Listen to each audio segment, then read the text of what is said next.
네, 여러분 세계관이라는 말을 일단 오늘 저녁 집회 설교가 평소보다 좀 깁니다. 그래서 조금 여유롭게 들으시기 바랍니다. 조금 마음을 푸시고 평소 설교 제가 좀 짧게 하죠. 그것보다는 좀 길기 때문에 마음에 좀 준비를 하시고 들으시면 되겠습니다. 편안하게. 세계관이라는 말을 들어보셨을 겁니다. 요즘에 많이 사용해요. 벗고 할까요? 저도 좀 편안한 분위기로. 네. 마블 영화가 이 세계관이라는 단어를 유행시켰습니다. 마블은 이 세계관을 공유한다면서 각기 다른 영화들을 하나의 이제 프레임으로 묶어 버렸죠. 그래서 최신작이 뭡니까? 그 스파이더맨 영화 보셨습니까? 노 웨이 홈. 저는 안 봤는데 그 세계관을 몰라서 볼 수가 없었습니다. 그 세계관의 총집합체였다고 합니다. 그래서 각기 다른, 제가 들어보니까 각기 다른 스파이더맨 주인공들을 결국에 다 나오게 해가지고는 결국 이것도 다 한 세계관이었다라고 포장해버린 영화라고 저는 생각합니다. 이 세계관이라는 것은 우리의 삶의 방식과 방향성을 결정하거든요. 내가 어떤 세계에 속해 있느냐 하는 정체성이 중요한데, 예를 들어서 영화배우 최민식 씨, 그분이 이제 영화 악마를 보았다를 촬영한 이후에 남긴 인터뷰가 있습니다. 그 최민식 씨가 그 영화에서 맡았던 배역이 연쇄살인범이었거든요. 연쇄살인범인데 아주 악랄한 악당이었죠. 신체를 절단하고 막 잔인하게 사람을 죽이는 악마와 같은 인간을 연기했는데, 최민식 씨가 그 영화 세계관에 푹 빠진 거예요. 그 어느 날은 그 막 촬영을 하다가 마치고 이제 집에 가는데 엘리베이터 어떤 아저씨랑 같이 탔대요. 근데 그 아저씨가 굉장히 친근함의 표현을 하면서 물어봤습니다. 어디 최 씨야? 하고 물어봤는데, 평소에는 최민식 씨가 이제 그냥 팬분한테 친근하게 잘 해준대요. 근데 그날은 어디 최 씨야? 하니까 그 표현 그대로 하면 이 새끼가 왜 반말이야? 라는 마음이 탁 들더래요. 그리고는 고개를 쓱 들어서 CCTV가 있는지를 살폈답니다. 세계관이 다른 거예요. 일상의 세계관이 아닌 거예요. 그 악마를 보았다 속에, 그 세계관 속에 푹 빠져가지고 그 순간 자기는 최민식이 아니라 악마를 보았다 세계관 속에 그 연쇄살인범이 되어 있었던 거죠. 그러니까 순간 정신이 돌아오면서 너무 섬뜩하더라 라는 인터뷰를 제가 봤습니다. 이것이 세계관이에요. 우리들도 이 배우는 아니지만 그래도 많은 세계관의 영향을 받고 있거든요. 우리가 그저 세상을 살고 있다고 생각하면 착각입니다. 우리는 연약한 존재라서 지극히 세계관의 영향을 받습니다. 세계관들은 의도적으로 우리에게 영향을 끼치려고 노력하고요. 실제로 영향을 받죠.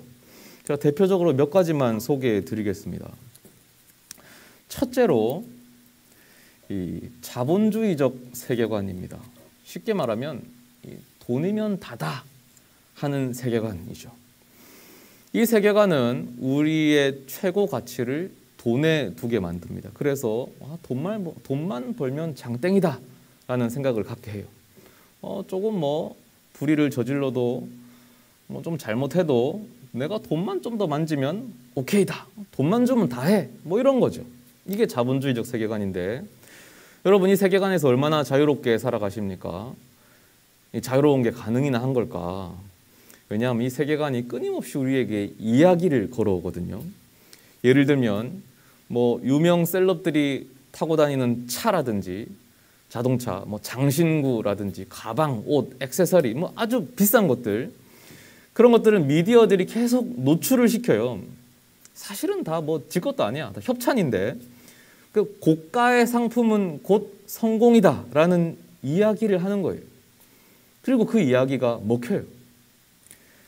그 솔로지옥, 제가 지난번에 솔로지옥 얘기했는데 아무도 안 본 것처럼, 근데 저기 본 사람 오늘 왔네요. 솔로지옥에 프리지아라는 사람이, 진짜 아무도 안 봤어요? 솔로지옥 나만 봤나? 너무 미디어에 나만 노출된다. 솔로지옥의 프리지아가 그 출연할 때 그 명품 옷을 막 장신구를 다 차고 나왔다고요. 원래 알고 보니까 그런 것들을 리뷰하는 유튜버였어요.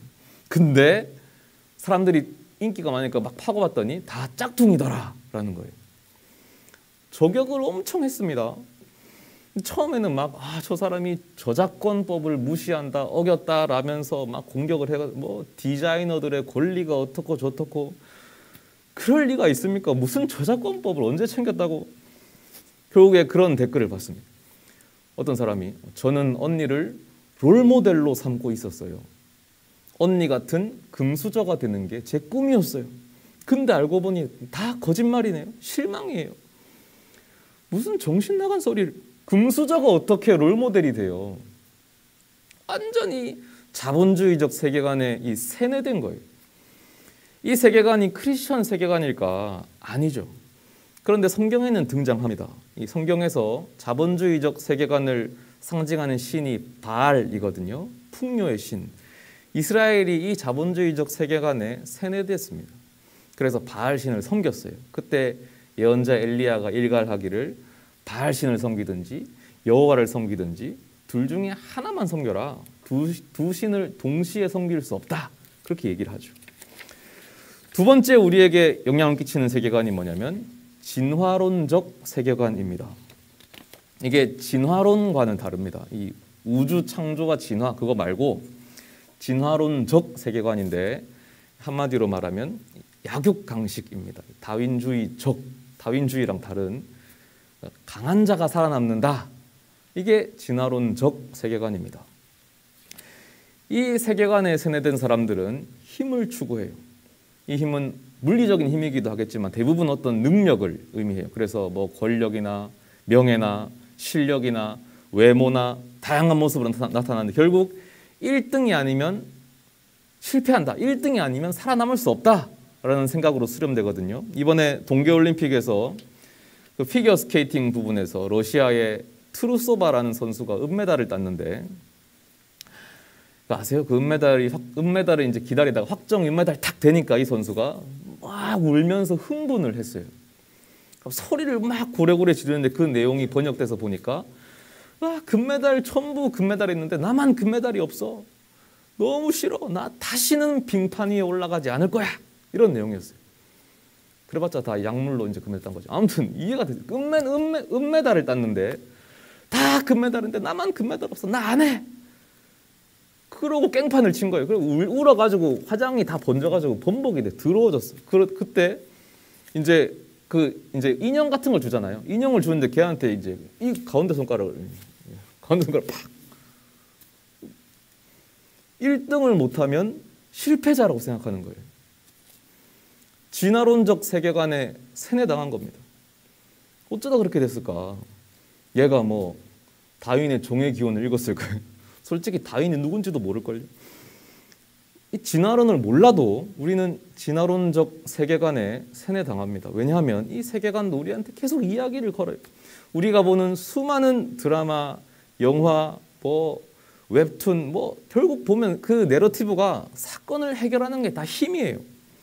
그게 물리적인 힘이든 정치적인 힘이든 법적인 힘이든 결국 강한 자가 살아남는데 그렇게 시원하게 해결되는 것을 보고 우리가 뭐라고 합니까? 사이다다. 열광하죠. 강한 게 미덕이고. 그것뿐만 아니라 경쟁 프로그램, 서바이벌 프로그램 얼마나 많아요. 우리 삶의 모든 게 이미 다 경쟁이고요. 1등만 살아남는다는 신화가 그 안에 살아 숨쉬고 있죠. 이 세계관은 크리스천 세계관일까요? 아닙니다. 그러나 역시 성경에도 있어요. 이스라엘이 이 세계관에도 세뇌당했습니다. 그래서 문제가 발생할 때 항상 보면 힘으로 해결하려고 해요. 그러니까 하나님께 기도하지 않고 강대국을 찾아가요. 하나님께 무릎 꿇지 않고 이집트나 아수르나 바벨론이나 고대 최강대국에 가서 도움을 청한다고요. 무릎을 꿇어요. 결국 하나님이 그들을 그 강대국의 포로가 되게 만들어버리죠.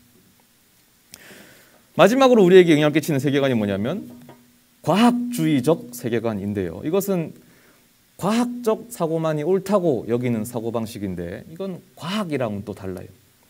여기에 세뇌되면 증명 가능한 것만을 믿으려고 합니다. 내가 경험했거나 내가 눈으로 확인한 것만 믿습니다. 그러다 보니까 오히려 이 과학주의적 세계관을 가진 사람들이 비과학적 사고를 하기도 해요. 왜냐하면 내가 확인한 것만 믿으니까, 그 찾다 보니까 가짜 뉴스라도 내가 확인했으니까 그만 믿어요. 출처가 불분명해도 일단 내가 확인하면 믿는 거예요. 그러니까 이게 좀 이상한 거예요. 근데 무엇이 이 세계관을 강화하냐면 우리가 일상에서 접하는 첨단 과학 문명들이 다 이런 걸 강화하는 거예요. 스마트폰, 각종 전자장비, 과학과 문명의 발달은 과학이 최고다라는 이야기를 하죠. 그래서 과학이 아닌 것은 미신이고 구식이고 틀렸다라는 이야기를 우리에게 들려주는 겁니다. 이 세계관은 크리스천 세계관이니까 과학 자체는 크리스천 세계관과 대립하지 않는데, 근데 과학주의적 세계관은 대립해요. 왜냐하면 이 세계관은 결국 신은 증명할 수 없다라면서 사람들을 무신론으로 향하게 만들어요. 그 결과 현대 사람들이 이 영적인 세계에 대해서 아주 무관심해졌잖아요. 얼마 전에 유행했던 지옥이죠. 넷플릭스 드라마 지옥에 보면은 제가 얘기 몇 번 했습니다. 드라마도 지옥이고 주제도 지옥인데 그 드라마는 사후 세계에 대해서 한마디도 하지 않습니다. 근데 아무도 거기에 대해서 뭐 이상하다고 생각 안 해요. 과학주의적 세계관 때문에 이 증명할 수 없는 것은 관심이 없는 거예요. 근데 반론이 있어요. 왜냐하면 한편으로 이 시대에는 영적인 것에 관심을 갖는 사람들이 꽤 많아요. 그런데 그것도 과학주의적 세계관이에요. 그들은 영적인 세계를 인정하되 내가 경험한 것만 인정합니다. 그래서 체험 가능한 신비 영역에만 국한돼 있어요.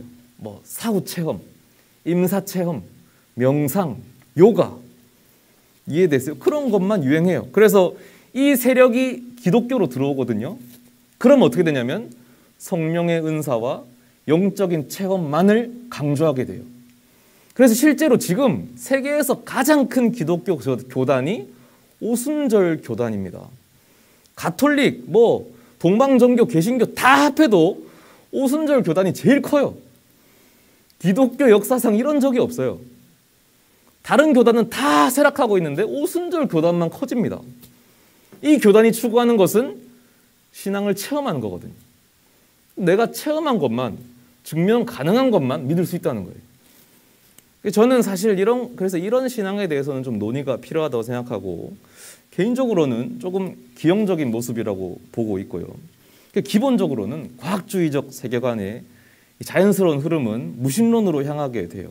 대표적인 것이 리처드 도킨슨의 그 만들어진 신이란 책입니다. 이 세계관의 거의 선봉장이라고 여겨지는데 읽어보면 거의 뭐 무신론 혁명책입니다. 무신론자들이 일어나라 이런 책이거든요. 이렇게 이 세계관들이 시대를 지배하는데, 그러다 보니까 우리가 여기 살다 보면은 사실은 신앙을 가질 이유가 없어요.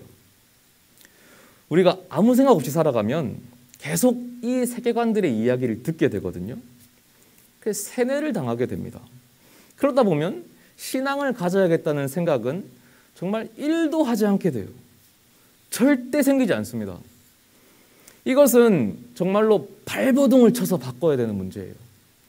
어떻게 바꾸냐면 이 세계관의 이야기와 다른 이야기를 들어야 돼요. 이 프레임 자체를 바꿔야 됩니다. 가서 맞붙는 게 아니라 아예 다른 프레임의 이야기를 들어야 돼요. 그것이 크리스천 세계관입니다. 그리고 그 세계관 속에 들어가서 그 세계관의 삶을 살아야 돼요. 아까 그 최민식 씨가 연쇄 살인범의 삶을 살았던 것처럼 그게 세계관이거든요. 동시에 이 세계관 속에 들어가서 살면 내가 지금 어떻게 살아야 할지 길이 보여요. 그 세계관 자체가 인생의 길잡이가 돼줍니다. 그 세계관 속에 답이 있어요. 그래서 오늘 여러분께 이 성경적 크리스천 세계관을 알려드리려고 하는 거예요. 서론이 길었죠. 사실 교회에서 매주 듣는 설교들이 이 세계관 이야기 조각조각들인데 여러분이 잘 아는 것 같지만 사실 여러분은 이 전체 이야기를 들어본 적이 없어요. 장담하는 데 없습니다. 없기 때문에 이 이야기가 힘을 발휘하지 못하는 거예요. 그래서 오늘 아주 중요한 시간이고요. 제가 전체 이야기를 여러분에게 들려드리려고 하는 겁니다. 이런 거 해주는데 진짜 아무 데도 없을 겁니다. 잘 들어보세요. 이거 여러분 장담하는데 처음 듣는 거예요. 아는 것 같지만 잘 들어보면 처음이에요. 진짜 잘 들어보세요. 자, 우선 이 성경의 시작이 중요한데 하나님께서 세상을 창조하잖아요. 사실 이 밑에 이 세 개만 보시면 돼요. 밑에 위에 건 필요 없고 이 세 개만 보시면 돼요. 제가 밑에 계속 그림이 나옵니다. 하나님이 세상을 창조하셨어요. 하나님이 세상을 창조하셨는데 그 창조하시고 인간을 만드셨어요. 인간을 만든 목적이 있습니다. 인간을 왜 만들었냐면 이 세상을 다스릴 대리 통치자를 만든 거예요. 하나님이 세상을 직접 다스리지 않고 하나님 대신에 세상을 다스릴 대리 통치자를 만들었어요. 그게 인류입니다.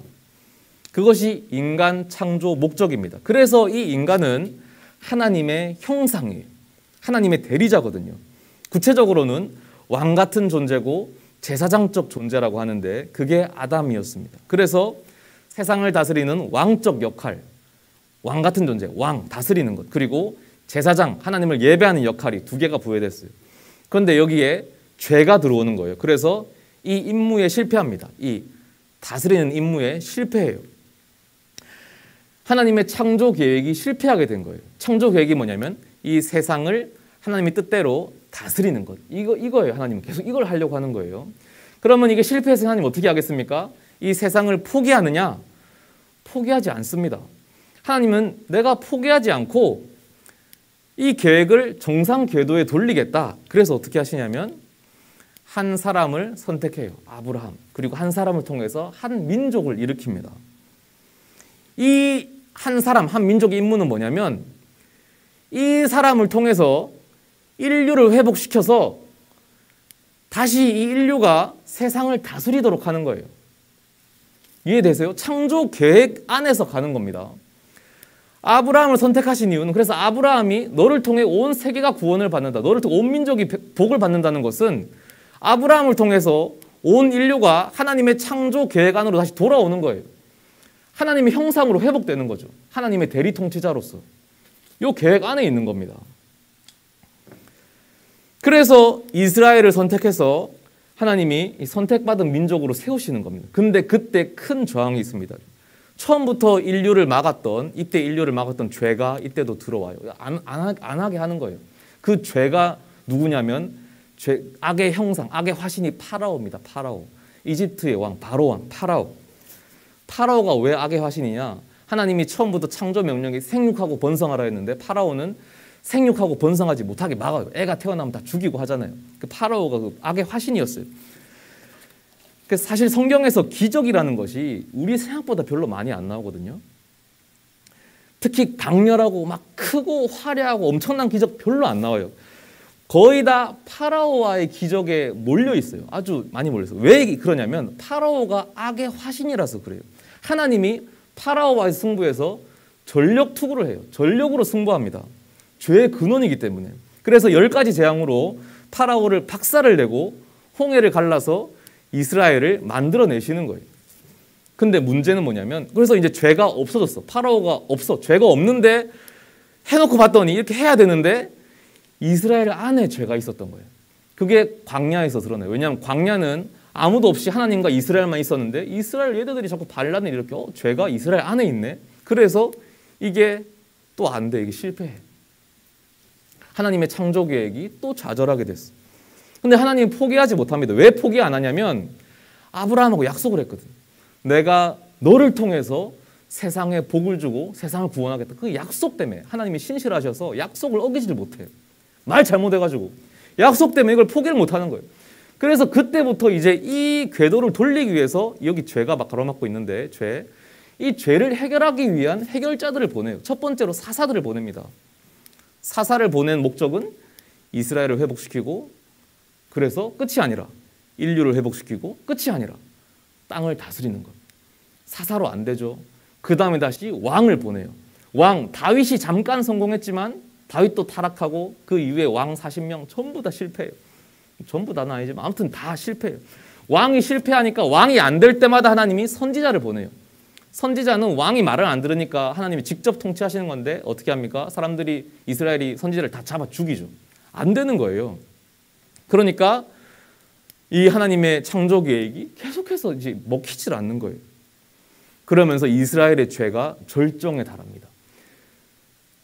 그래서 어떻게 되냐? 하나님이 그때 죄가 완전히 가득해졌을 때 예수님을 보내시는 거예요. 예수님.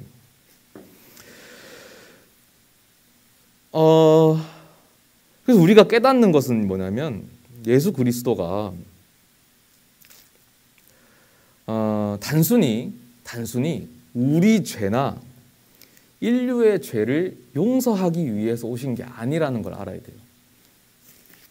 우리가 십자가를 생각하면 죄 용서받았지로 끝나거든요. 그렇지 않습니다. 거기서 끝나면 성경이 아주 맥락 없는 이야기가 돼요. 지금 이 과정이 이해되시죠? 처음부터 목적이 있었고 하나님은 그 목적을 향해 달리는 거예요. 성경이 일관된 이야기거든요. 예수님이 십자가에서 죄를 처리하신 목적, 첫째로 이스라엘을 위함이에요. 이스라엘의 죄를 처리해서 이 관계를 회복하고 그 다음에 뭐냐? 인류를 회복해서 끝이 아니야. 결국에는 하나님의 태초의 창조 계획이었던 이 세상을 하나님의 뜻대로 다스리는 것, 이것이 하나님의 목적입니다. 이것을 향해서 계속 가고 있는 거예요. 그래서 이 추가적으로 말씀드리면 이 스토리 라인을 알게 되면요, 예를 들면 이런 질문, 왜 신이 있으면 다시 한번 세상에 오지 않느냐, 이런 주장은 할 수 없습니다. 예수 그리스도가 2000년 전에 그것도 팔레스타인 땅에 오셨던 것은 랜덤으로 선택해서 오신 게 아니에요. 아주 개연성 있게 오신 거고 그 시기에 그 땅에 올 수밖에 없었습니다. 그때 그 땅에 오셨기 때문에 이 구원이 연결되는 거예요. 예를 들어 지금 한국에 오면 아무 의미가 없는 거예요. 그러니까 이런 오해들을 다 지울 수 있어야 돼요. 그 도킨슨 책 읽어보면 그런 거 하거든요. 말도 안 되는 거예요. 그러니까 왜 신이 오늘날 모습을 보이지 않느냐? 이미 2000년 전에 땅 그 모습을 보이심으로 충분한 거예요. 그리고 또 뭐 이미 신이 오셔서 죽었는데 죄가 처리됐는데 그걸로 끝 아니냐? 끝이 아니죠. 거기서 끝난 게 아니고 이후로 계속 할 일이 많아요. 그래서 신약 성경에 보면 특히 서신서의 많은 부분이 이 이스라엘 공동체에 이방인들이 포함되는 문제를 다루고 있어요. 신약 성경에 서신서 많은 부분이. 왜냐하면 그때도 이 흐름을 이해하는 사람이 있는가 하면 이해하지 못하는 사람들이 많았어요. 이것을 가장 잘 이해했던 사람이 바울이거든요. 그래서 바울은 자신의 온 인생을 이 세계관을 설파하는 데에 바쳤습니다. 어떻게 바울이 이걸 깨달았을까? 바로 그가 예수님을 만났던 그 회심 장면에 그 비결이 숨어 있는데 오늘 읽은 본문이잖아요. 그래서 제가 이 본문을 한번 보시면서 이 세계관을 제가 확실하게 매듭 지어 드리겠습니다. 자, 바울이 철저한 유대인이었어요. 그 뼛속까지 완전한 유대인이고 그 세계관은 완전한 유대인적 세계관이거든요. 유대교적 세계관인데 이거하고는 조금 달라요. 어떻게 다르냐면 스토리 라인이 비슷하긴 한데 하지만 이스라엘까지 중요하고 이 나머지는 그 피정복 대상이에요. 어떤 거 약간 식민 통치 같은 느낌이에요. 유대인들한테는. 나머지는 피정복 대상 이런 느낌이에요. 이게 유대인들의 사고방식이라서 유대인들만 중요해요. 그래서 유대인들한테는 유대인적 상징 체계가 중요합니다. 그 상징 체계가 뭐냐면 율법을 지키는 일, 할례를 받는 일, 안식일을 지키는 일, 성전에서 예배 드리는 일, 이런 것들. 근데 생각해보면 다 하나같이 예수님이 없애려고 했던 것들이잖아요. 그러니까 유대인들이 왜 예수님을 죽이려고 했는지, 예수님이 죽는 것은 당연한 결과였던 거예요. 근데 예수님이 죽었는데도 예수님 추종자들이 나와가지고 계속 유대인과 이방인의 경계를 막 허물거든요. 그러니까 어떻게 하냐면 상징 체계를 공격해요. 이전에는 이제 율법 지키고 할례 받고 안식일을 지켜야 되는데 이제는 그렇게 안 하잖아요. 예수를 믿기만 하면 된대요. 할례도 안 받고 안식일도 안 지키고 맨날 모여서 떡만 떼고 성전도 안 가고, 그러니까 유대인일 필요가 없어지죠. 유대교적 세계관을 허물어뜨리거든요. 그러니까 이게 뭐냐면 얘들은 구원의 길을 막는 죄의 화신이죠. 유대인들한테 볼 때는 마치 옛날에 그 파라오처럼. 그래서 이 파라오를 없애야 돼요. 유대인들한테는. 그래서 예수를 죽인 거고 바울의 입장에서는 기독교인들도 다 죽여야 되는 거예요. 이 세계관을, 자기들 세계관을 완성하기 위해서. 그래서 이 길을 떠난 거예요. 기독교인들을 죽이려고. 그런데 그 길에서 신비 체험을 합니다. 오늘 읽은 본문과 같아요. 빛이 하늘에서 내려오고 소리가 들리는데 뭐라고 하냐면 사울아 사울아 내가 어찌하여 나를 박해하느냐? 누구십니까? 했더니 나는 네가 박해하는 예수다. 바로 이 체험이 사울의 세계관을 바꾸는데, 왜냐하면 자, 바울이 지금 박해하는 것은 기독교인들이거든요. 교회를 박해하고 있지 바울은 예수님을 만난 적이 없어요. 한 번도 본 적도 없고 일면식도 없는 사이인데 예수님이 뭐라고 하냐면 네가 지금 나를 박해하고 있다라고 하는 겁니다. 바로 여기서 바울의 신학이 나오는데 바울이 깨닫는 거예요. 아, 기독교인들과 부활한 예수님은 하나구나. 이해되세요? 기독교인들, 교회와 부활한 예수님은 한 몸이구나. 그래서 교회는 그리스도를 머리로 하는 한 몸 공동체라고 하는 거예요. 이 바울이 쓴 글에 나오는 거예요. 그래서 교회는 한 몸이라고 합니다. 어떻게 한 몸이냐? 그리스도를 머리로 하는 한 몸. 성도들은 지체, 누구는 발이고 누구는 손가락이고 누구는 발가락이고 누구는 배고 그렇게 되는 거예요. 이것을 예수 그리스도의 부활한 몸이라고 하는데 예수님께서 그렇게 죽고 부활하심으로 신인류가 되셨다라고 해요. 바울이 쓰는 표현이에요. 신인류. 성도들은 믿음으로 그리고 세례를 받음으로 예수 그리스도의 이 신인류, 새로운 몸에 포함됩니다. 그래서 이 신인류, 예수님이 신인류를 만드시는데 이 신인류는 예수님, 이스라엘, 이방인의 경계가 허물어져서 이 신인류가 완성돼요. 믿음으로 세례만 받으면 한 몸이 되니까 신인류의 탄생. 그러면 이 그림이 어떻게 됩니까? 다시 이렇게 되죠. 신인류로 다시 돌아가죠. 하나님께서 태초에 만드셨던 모델로 돌아오게 되는 거예요. 그래서 예수님을 둘째 아담 혹은 마지막 아담이라고 부르는 거예요. 아, 이게 정리되셨습니까? 이런 걸 들어보셨어요? 이 그림을 아셔야 돼요.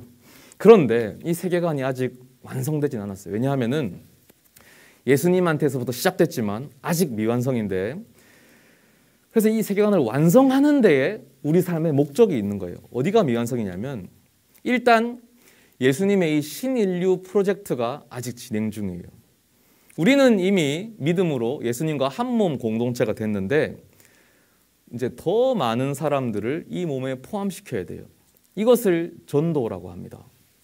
예수님의 언어로 하면 제자 삼는 것, 세례를 주고 제자 삼는 것.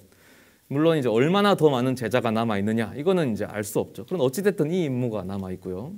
두 번째로 우리가 이제 신인류로서 감당해야 할 임무인데, 신인류가 애초에 했어야 될 임무가 뭡니까? 세상을 하나님의 뜻대로 다스리는 일이죠. 아담의 임무잖아요. 그래서 우리 그리스도인들은 성도들을 왕 같은 제사장이다 하는 거예요. 그래서 우리는 왕 같은 존재로서 세상을 다스려야 돼요. 이 세상을 다스린다는 것은 막 이렇게 학대하고 폭력을 행하는 게 아니라 평화를 누리는 거예요. 첫째로 이웃 사람들, 우리 주위의 이웃과 평화를 누리는 일이고, 뿐만 아니라 환경, 생태계, 하나님이 자연도 만들었으니까 생태계를 보존하고 조화롭게 살아가는 일까지 포함되는 거예요.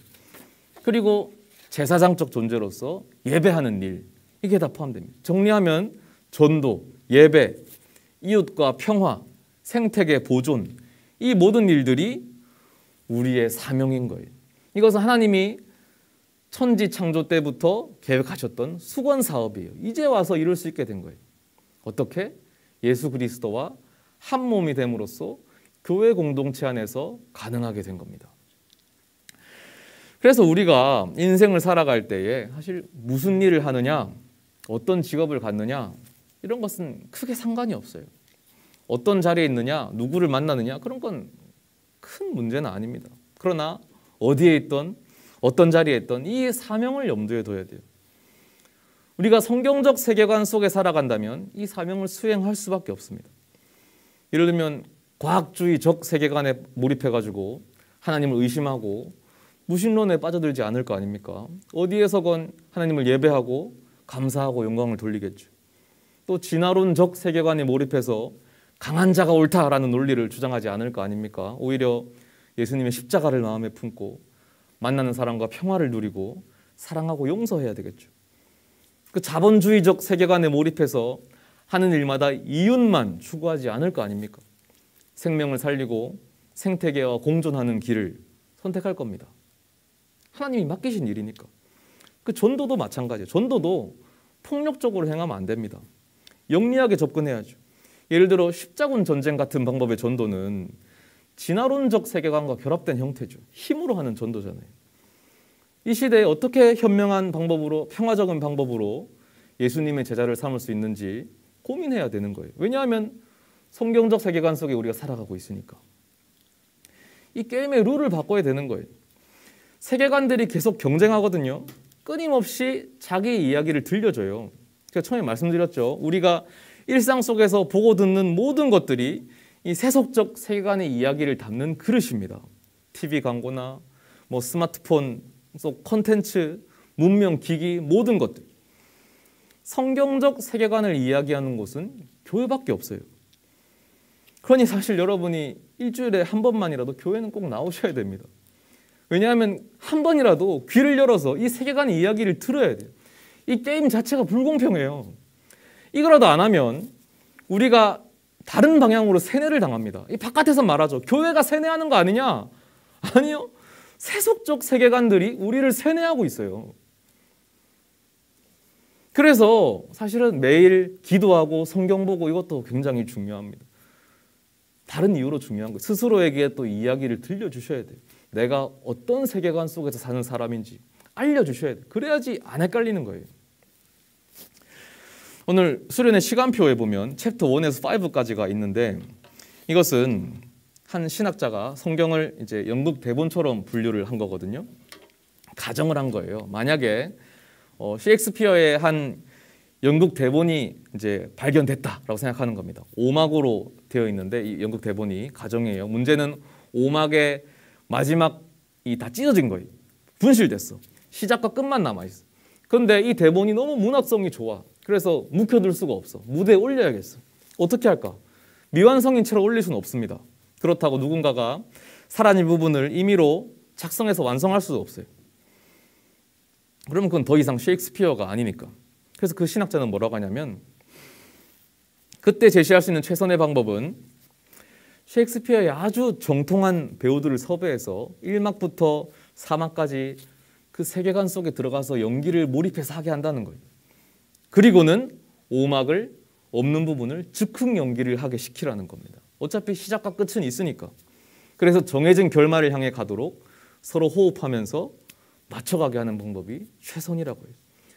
성경이 바로 그런 5막의 연극 대본이라고 얘기합니다. 1막이 창조였고 2막이 타락이었고 3막이 이스라엘, 4막이 예수, 그리고 5막이 교회. 이 내용은 이제 우리가 다 했어요. 우리가 교회 5막의 시대를 살고 있거든요. 그 신약 성경 보면은 교회 이야기를 시작하다가 끊어지고 결말이 나와 있어요. 하나님의 나라가 이 땅에 내려와서 하나님의 세상을 덮어서 하나님의 완전한 통치가 이루어지게 되거든요. 하나님의 태초의 계획이 성취되죠.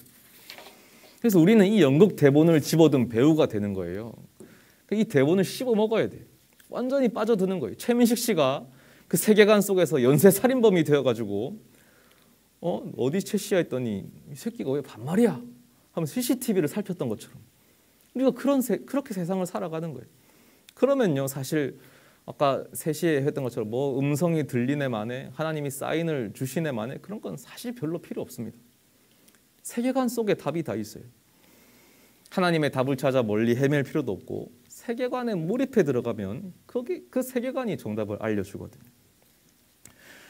물론 이게 쉬운 일은 아닌데 그러나 할 수 있어요. 왜냐하면 이것을 가능하게 하는 것이 은혜이기 때문인데 이제 제가 5분 안에 끝내겠습니다. 마지막 5분. 바울의 경우에 부활하신 예수님을 만났을 때 세계관이 이동하잖아요.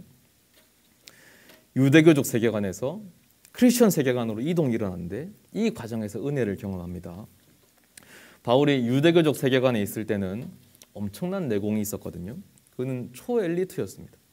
조건들이 뛰어났어요. 학벌도 좋고 뭐 당대 최고의 학자한테 배웠거든요. 거기다가 로마 시민권도 있었고 유대 혈통으로 진성 혈통이고 피가 섞인 혼혈인이 아니라 그 뭐 베냐민 지파여서 사울 지파 그 왕족.